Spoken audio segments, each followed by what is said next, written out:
Rick Grenell is joining us now, former acting director of national intelligence and ambassador to Germany, and currently a senior advisor to the ACLJ on foreign policy and national security. Rick, you've got a new piece up at aclj.org about this hearing and the importance of holding this administration accountable, but also getting answers. Well, I hope that all of our listeners goes and checks this piece out, aclj.org, because what I try to do is bring up the questions that Secretary Blinken needs to be asked. Now, we don't know if he will, but we hope he will be asked these tough questions. I still want to focus in on the fact that the State Department, which is in charge of protecting Americans overseas, left 10% of the Americans in Afghanistan. And this is the new, Biden doctrine, which is 10% are going to be left behind. And I think it's outrageous. And I hope that we have Democrats and Republicans really pushing the secretary on these problems. We're still in a crisis, Jordan. We're still the arms and the military equipment that was left behind is now in the hands of our enemies. Some reports are showing that it's in Iran. So this is a crisis where American tax dollars have paid for military equipment that's going to be killing Americans and our allies. And we also have the vetting problem. We know that the vetting is not going well. People have slipped through that shouldn't have been allowed to come into our country.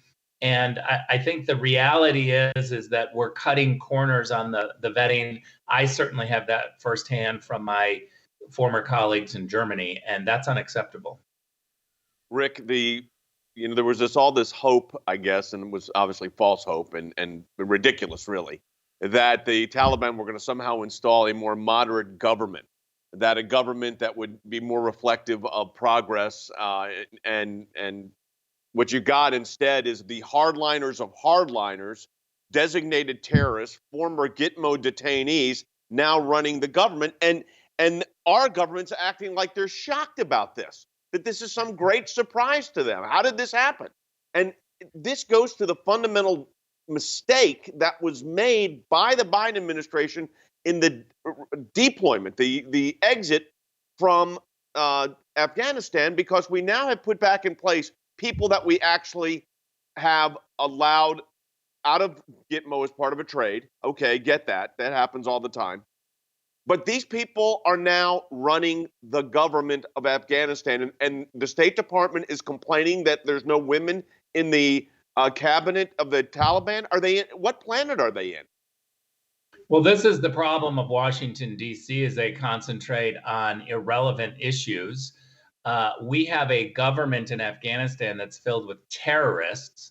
And the State Department is looking at the list and saying, well, why aren't there any females on there? Well, that means we would have female terrorists.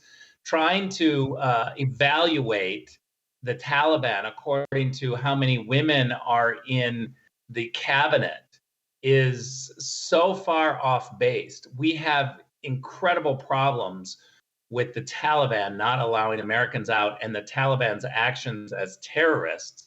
And yet the State Department is looking at these minute issues and holding Afghanistan to some sort of international standard that does not exist. The Taliban is not interested in putting women in their cabinet. They're interested in being belligerent terrorists.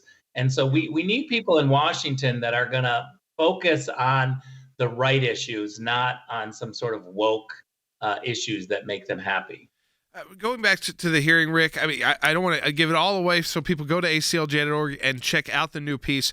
But some of these questions you talked about, the drawdown, the leaving Americans behind. What else? I mean, this is the opportunity for Democrats because they chair the committee, so they'll keep kind of control of how this goes. I know that Republicans will get their time to ask the questions, but it's a time where they have an opportunity to kind of come together. And so we're used to seeing these hearings, unfortunately, these days, where they're all fighting amongst themselves, and then the people sitting there trying to answer questions are sometimes get to talk, but oftentimes the fighting is amongst the partisanship is just on display. It shouldn't be here. Most of them made the similar comments to the media that was in disagreement with the Biden administration, but it's been a couple weeks. But where else should they focus? Well, first of all, let's hope that Democrats and Republican members of Congress are focusing on the American people, Americans that were left behind. I don't care if it's the Biden administration and Antony Blinken is a Democrat. We need to be able to hold leaders accountable. And the fact of the matter is, State Department employees of Antony Blinken, were left in Afghanistan as we evacuated 2,500 U.S. troops and 5,000 NATO troops. Let me just remind people that your State Department employees don't carry guns. They're diplomats. They're not able to defend themselves when the Taliban come rushing in. We've already seen the Taliban painting over with Islamic symbols the front of the American embassy. That's going to be what we see on the anniversary of 9/11. The American embassy in Kabul has been overtaken by the Taliban, and the front has been painted in Islamic symbols. And Rick, we also know, to shift to that cabinet again and talking about 9/11, there are members here that were somewhere from the Bowe Bergdahl trade, but others. I mean, you've got the Haqqani, the leader of the Haqqani network. Has a 10 million bounty on his head. Works closely with Al Qaeda.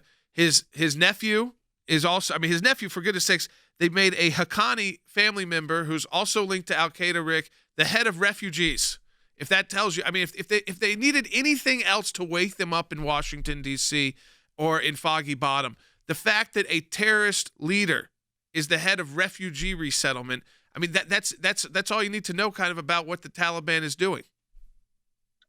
It's really scary that we have found ourselves in this situation after 20 years. We're coming up on the anniversary, and we've completely gone backwards. And I would argue it might be worse because now they have a formal government and are seeking recognition from Europeans and others. And we've already seen some talk and chatter in Europe that, well, this is the government of Afghanistan, it's the Taliban, and so we're going to have to work with them.